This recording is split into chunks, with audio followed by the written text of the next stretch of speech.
America made its Declaration of Independence. Welcome to another episode of Geopolitics with Alex. And once again, we have a treat. And the treat always means an interview. And as things would happen, once again with one of my former colleagues, Luis Almagro, who is now the Secretary General of the Organization of American States, OAS. But in the good old days, we used to be foreign ministers together.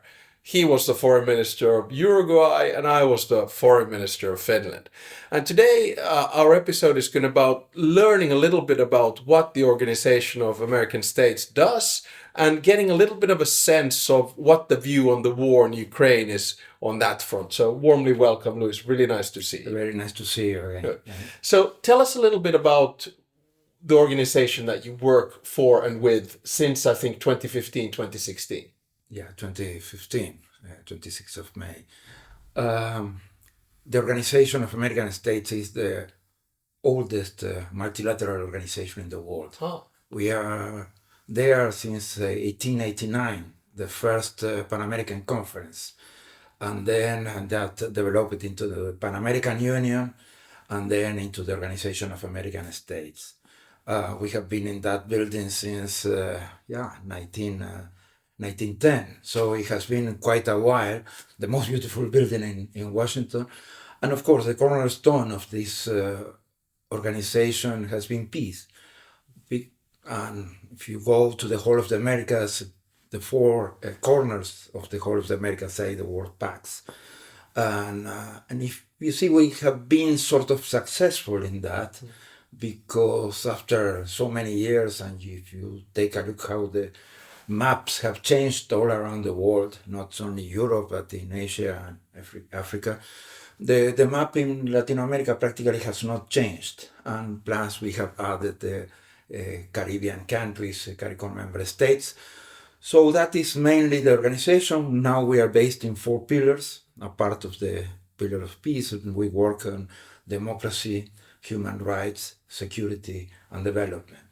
So, we have 34 member states, the whole continent. Cuba is suspended since 1962.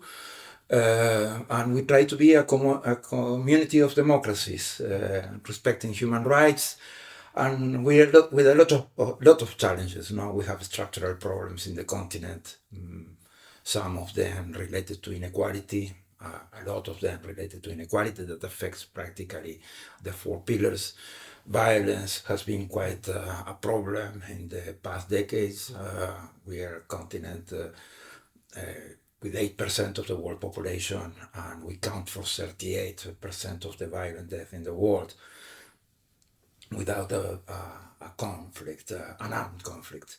So those are the challenges we face. Of course, the struggles against corruption.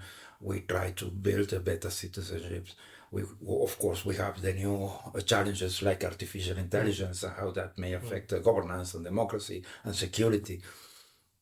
We have the challenge of organized crime, of fake news. Of course, everything evolves permanently. And how many, so 34 countries, oldest multilateral institution. So 2 questions. How big is sort of the staff that you have? And then what is the sort of institutional form of cooperation? I mean, do heads of state government meet, or ministers, or civil servants, or what?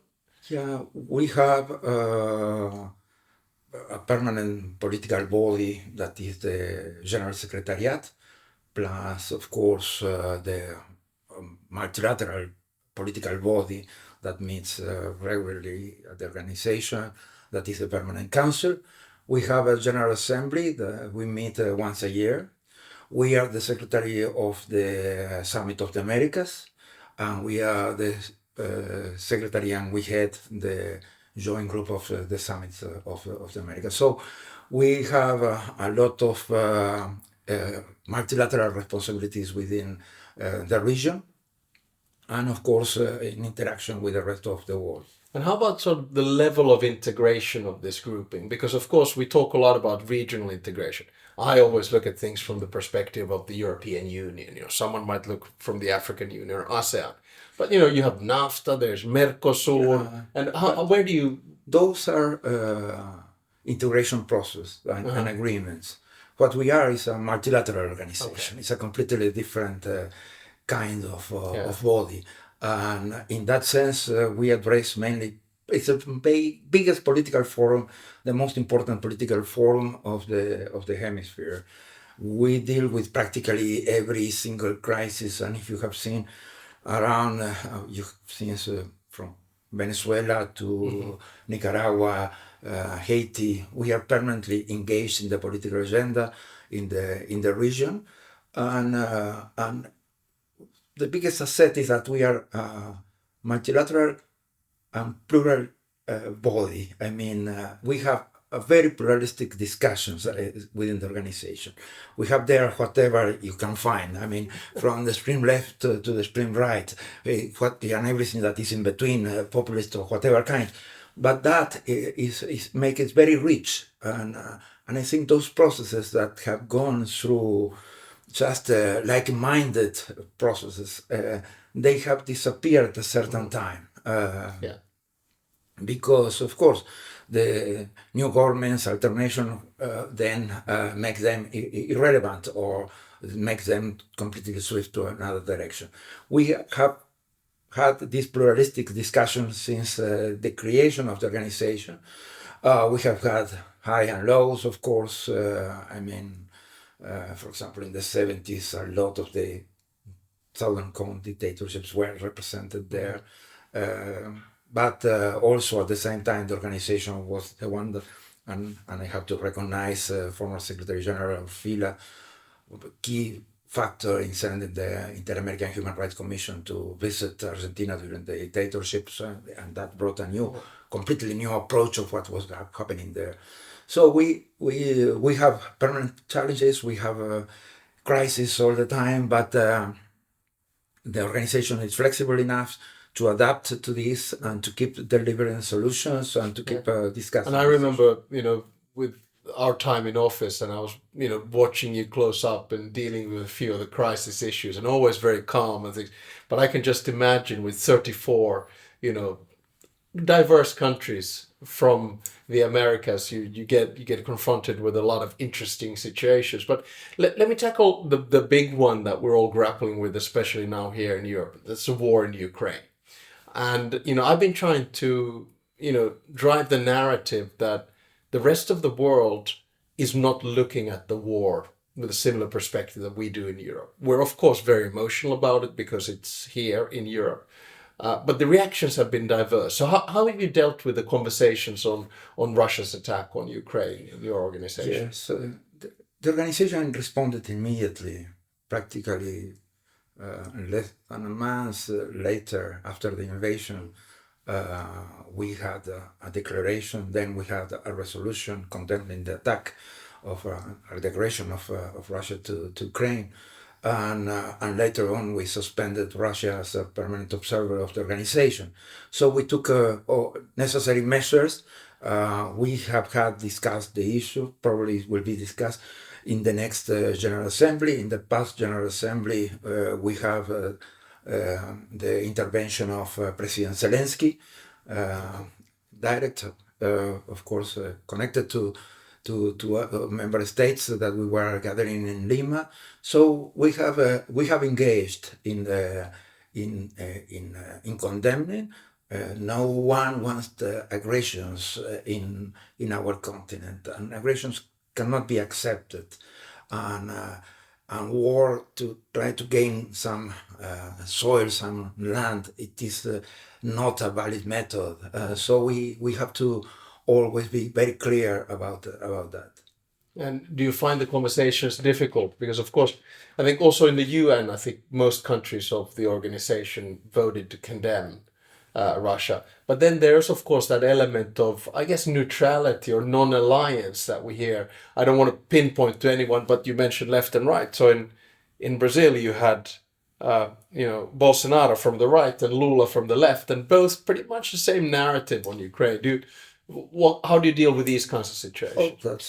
That's fine for me because my job is not dealing with the position of countries. I mean, what I deal is with resolutions approved by the majority of the countries, and that is my concern.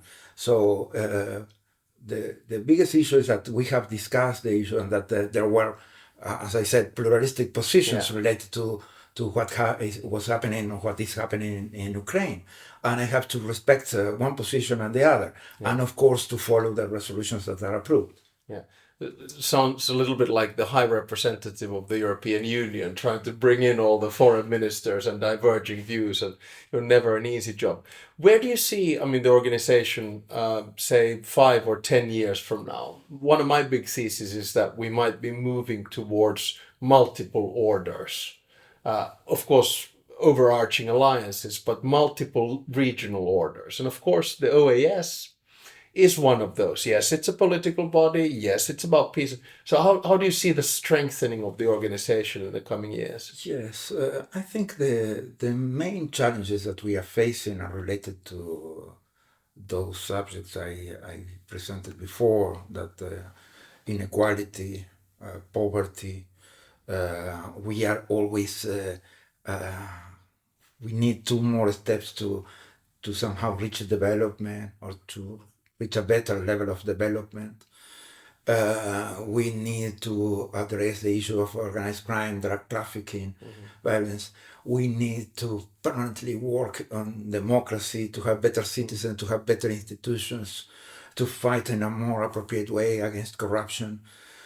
And we have to deal with technology, and that means all what is needed to be addressed related to that. I mean, from cybersecurity, attacking infrastructure, attacking the software of our open governance of many of our countries. We have had to deal with that. The organization have participated and have worked hard with those that were affected.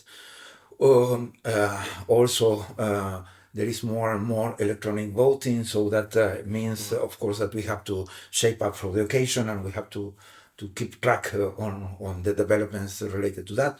Artificial intelligence will be quite a challenge. Digital political participation is also a hard challenge for the context of the Inter-American Democratic Charter. So if we are able to keep the pluralistic approach, if we are able to keep track with the advance of technology, and if we are able to address properly the main challenges of the hemisphere, then we'll remain relevant as the main political forum of the hemisphere. Great, Luis, thank you very much. This has been a fascinating conversation. And remind us, when is the next General Assembly? Because we're all going to be watching. Oh, that is the 20th of June in Washington, D.C. Very good. Well, so we start before and we enter afterwards. Excellent. Because we have private sector and we have civil society and of course the meeting of the... Very good. So a lot of preparation for you in the coming weeks. Thank you very much for joining us. And of course, thank you also for being a member of the external advisory board of our School of Transnational Governance here in Florence. Lovely talking to you, and thank you to all of you for once again watching, listening, and sending in your comments on our series on Geopolitics with Alex on our YouTube channel. See you next time.